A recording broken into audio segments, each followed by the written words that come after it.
जय हिंद दोस्तों, स्वागत है आपका और एक नए वीडियो में और एक नए टॉपिक के साथ।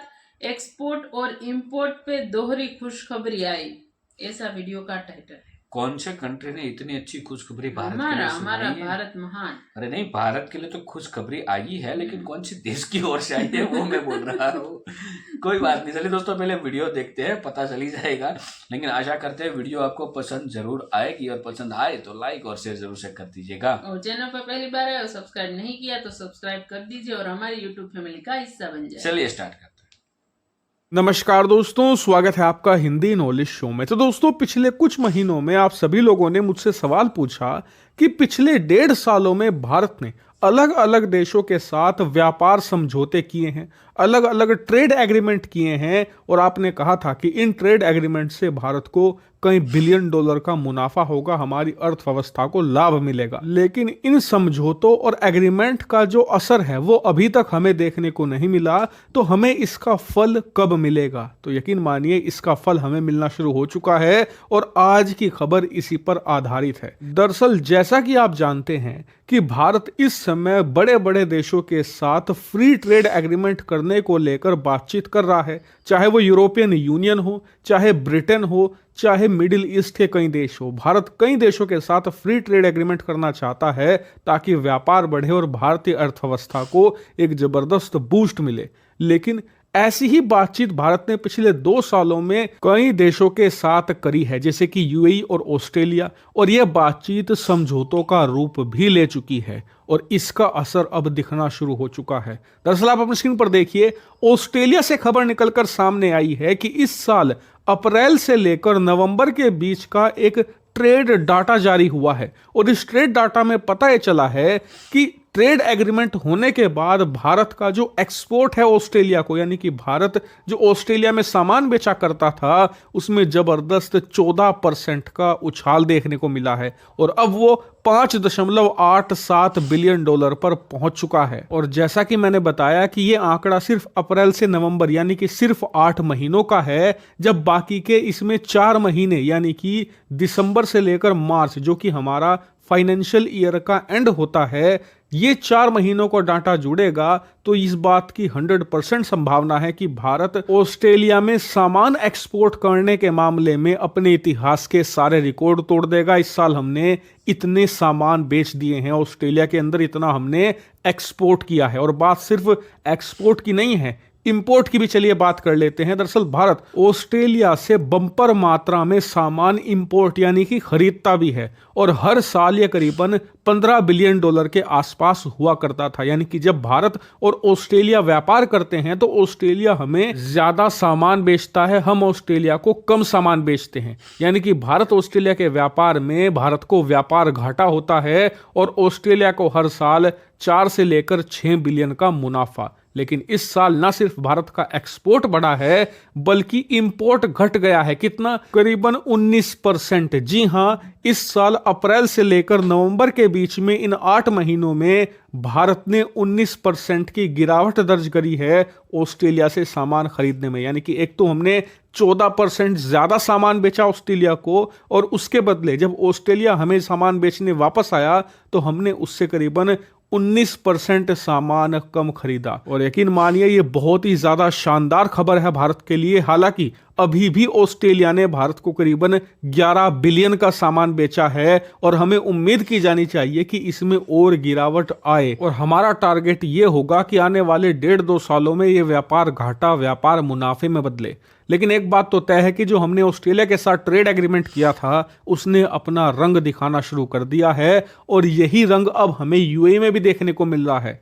यूनाइटेड अरब अमीरात पूरे अरब वर्ल्ड का दूसरा सबसे अमीर देश, उसके साथ भी हमने ऐसा ही ट्रेड एग्रीमेंट किया था जो कि इससे भी एडवांस था और उसका असर ये हुआ कि यूएई भारत का तीसरा सबसे बड़ा व्यापारिक साझेदार बन चुका है। यानी कि पूरे वर्ल्ड में अमेरिका और चाइना के बाद हम किसी के साथ सबसे ज्यादा व्यापार करते हैं तो वो यूएई है। और ना सिर्फ हम व्यापार में फायदा उठा रहे हैं, बल्कि अब से 2 हफ्ते पहले मैंने आपको खबर भी दी थी कि कैसे भारत ने इसी ट्रेड एग्रीमेंट का इस्तेमाल करते हुए करीबन 1,40,000 किलो यानी कि 140 टन सोना भी यूएई से मंगवाया है, वो भी डिस्काउंट पर, इसी ट्रेड एग्रीमेंट का इस्तेमाल करते हुए। यानी ये बात तय है कि पिछले 2 सालों में जो भी हमने ट्रेड एग्रीमेंट किए हैं वो भारत के लिए मुनाफे का सौदा बनना शुरू हो चुके हैं। और आने वाले समय में जो हम और ट्रेड एग्रीमेंट करने वाले हैं, यानी कि यूरोपियन यूनियन के साथ एफटीए, यूके के साथ एफटीए, उससे तो भारत को एक बहुत ही बड़ा बूस्ट मिलेगा, क्योंकि ये मार्केट